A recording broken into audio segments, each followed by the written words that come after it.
it's Wendy from Fingersticks Gallery again.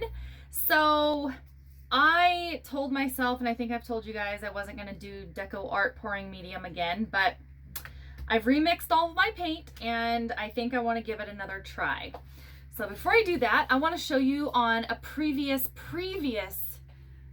video. This was the 4th of July pour that I did. And I don't know if you can see very well, but it's totally dry and it is super metallic and super shiny. I absolutely love this sucker. So it is finally dry and I'm super happy with it. On my last video, here was I call this a gravity ring pour because if you would have this still and pour like I did, it would make like tree rings. But I tilted it and made like a gravity ring pour. So that's what I call this guy. And it turned out beautifully. I'm super happy with this guy. So, and then also on my previous videos, I've given a shout out to Vinyl Disorder. This was the Mother's Day pour that I did, and I put a decal on here and I sprayed it with this Krylon Color Master Acrylic crystal clear. It says non-yellowing. I have yet to have this yellow on me. I've been pretty happy with it. So what I do is I don't even wash the canvas. There's oil on this one. I don't even wash it. I sprayed it with the Krylon and put the decal on and then sprayed it 2 more times. So there's a total of 3 coats on here. It's shiny. The decal sticks great. So if you want to use Vinyl Disorder for any of your embellishments or any of your vinyl decals, whether it's on your painting, a car, or your walls, get a hold of vinyldisorder.com and use the checkout code STIX, S-T-I-X. You will get a discount on your order. So, okay. So I've covered the canvas already with just my regular white house paint. In pouring medium, I just mix it 50-50 to my normal consistency, pour it back. This is actually a V8 container. And then my husband and I went to Spokane and I had eye surgery, which went great. It was LASIK, by the way. We came across these little tiny cups at a sushi restaurant. So they're little disposable cups that they had the sauces in. So I'm going to pour them in these. I've got a total of 3 of them. So I'm going to pour the colors in these and then we're just going to kind of move it around the canvas. So hopefully this will turn out okay. I do have a tendency to over pour. I also have these cute little jelly jars too. They're just the most adorable little things. They're little 1 ounce. I'm going to do these for the flip cups as well. They're just really cute. So I'm going to plump it down and then move it around a little bit. So that's kind of what we're doing. I guess you could call it like a traveling flip cup. I'm not really sure. Okay. What we have here, this is a metallic, this is a metallic. These are both from Folk Art Metallics. The silver and then the blue, it's some sort of a blue. And then the rest of them are a mix of Anita's and Apple Barrel colors. I can tell you, actually, the Anita's, the teal, is the light turquoise. The rest of them I kind of mix myself, so I can't really tell you. So what we're going to do is I'm just going to layer. Actually, I'm probably not even going to layer. I'm just going to do a little dollop of paint in each cup and not do layers. I'm just going to kind of plunk them in and see what happens because I don't want to put a whole lot. This one's kind of pretty. I don't want to put a whole lot of coloring in these cups. I don't want a whole lot of paint. So I'm trying not to give it a lot of paint. And actually, I may only do 2 cups if I feel like I'm getting a little bit crazy with the paint here.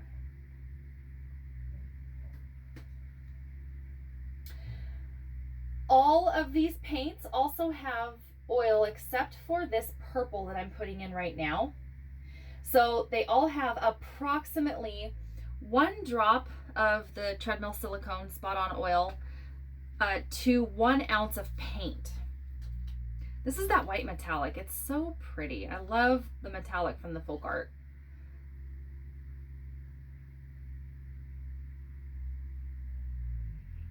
I'll plunk him around just a little bit more, I think. because I really like this white. I want it to show up a little bit more.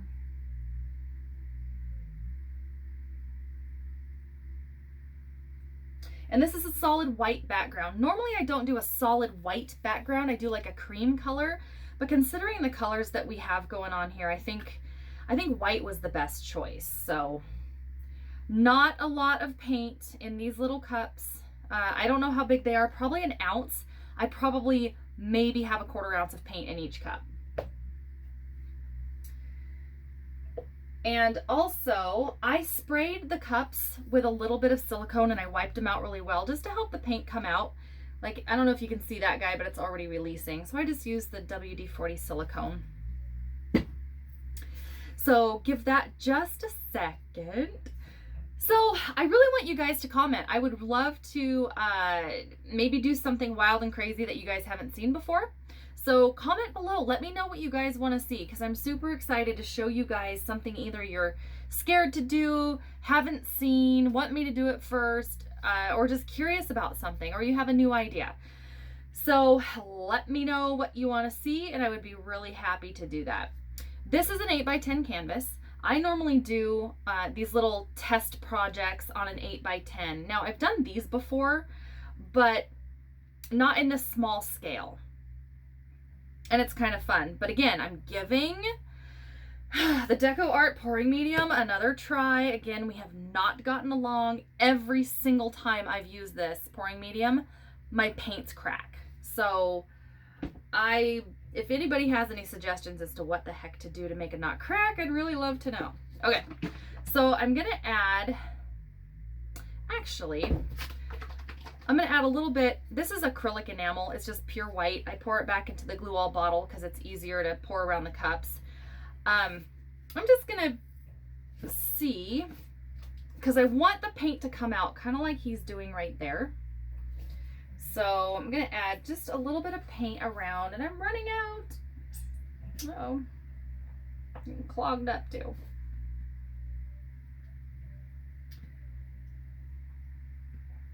I just want to help the paint come out just a little bit better and flow a little bit better.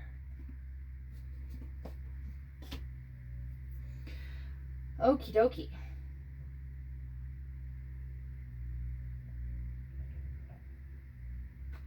Yeah, sorry for the background mess on the paper here. Actually, this is Tyvek house wrap. I had a bundle of it left over, so that's what I'm using. And it works great. So yeah, my last project, actually, the one that I just showed you, the gravity ring pour, was on this. So, okay, we are gonna move you around and then probably end up blowing the sides out a little bit. I kind of want negative space. That's why I went kind of at an angle, because I really want a little bit of negative space on this sucker. And I'm doing, again, what I told you guys I'm trying not to do. I'm tilting it too fast.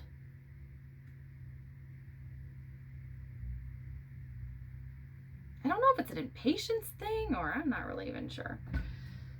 Probably. Okie dokie. So I need to get a new one of these guys. So it's my trusty turkey baster with the bulb taken off because I blow through it. So yeah, it's completely filthy, but it works. So what I'm gonna do, I'm gonna actually torch it first. Again, kids, always have a fire extinguisher on hand.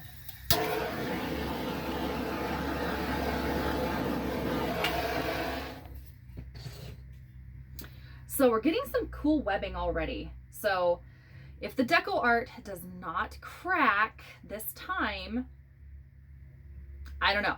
I've done it a few other times. It's cracked every time, especially with the blue colors. I don't know what it is with Deco Art and blue, and me, we just don't get along. But like any good relationship, I'm trying to give it another try.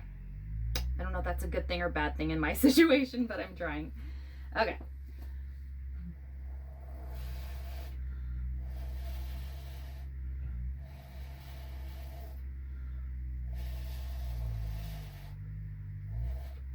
I don't want to blow it too much because I really want those colors to stay a little bit segregated. So I don't want to mix them too much.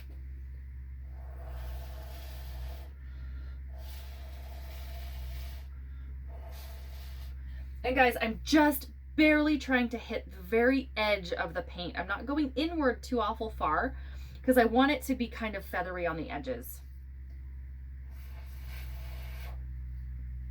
I'm actually gonna do, and that blue, one thing I do have to say about the deco art, the metallics, it really enhances those colors. So if I have anything good to say about the deco art, that is definitely it. So I'm trying to get my ratios right. So I remixed all of my colors with the deco art. I added no water. So it is just the deco art and paint. The ratios were a little bit different per color because the colors just, one of them would take 50-50. Another color would take quite a bit more pouring medium to get the right consistency, but I tried to not add any water to these. So we'll see what happens.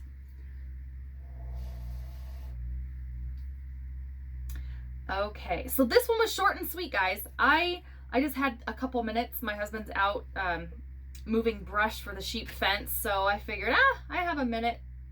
So I was gonna show you.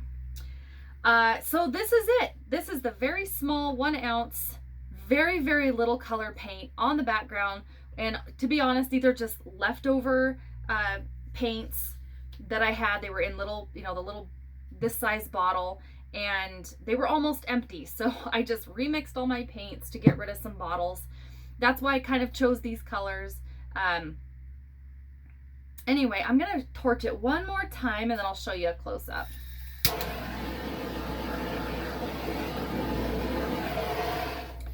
So one thing that I have learned, and I'm still working on it, less paint the better. If you want to have any negative space, use quite a bit less paint than you really think you're gonna need.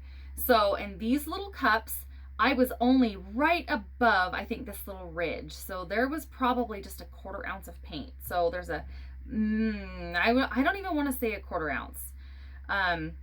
Not a whole lot. So there's less than 3/4 of an ounce of paint on this guy. So now these colors are going to continue to morph a little bit because of the acrylic paint. And I actually have 2 different pouring mediums. The white paint is a 50-50 mixture of Floetrol and Glue-All. So the pouring medium in the colors was just acrylic paint colors and the deco art pouring medium. So we'll see if they play nice with each other, and I'll bring you guys in for a close-up. So the colors are very vibrant, and especially that blue color that you're seeing, that is going to turn out gorgeous. That with the pouring medium really does. And the deco art makes everything really shiny too. So that's another thing I really like about it. If I can get it to not crack, we'll be doing great. So again, these are the colors that I just used, leftover paint. And if you have any questions or comments, please comment below. I love to hear from everybody. So this is the, I guess it's a traveling flip cup. Not exactly sure the terminology, but we're gonna call it that. It's not quite a floating cup, I don't think. I guess you could technically call it a floating cup. Normally on the floating cups, I poke a tiny hole in the bottom of the cup to help it flow a whole lot better. So I guess technically that's, I suppose, what it is. So anyway, guys, until next time, I'm probably going to do another painting here shortly because my husband dared me to try some colors he thought would be ugly. Till next time, guys, don't ever be afraid to be a beginner, and you will see me soon.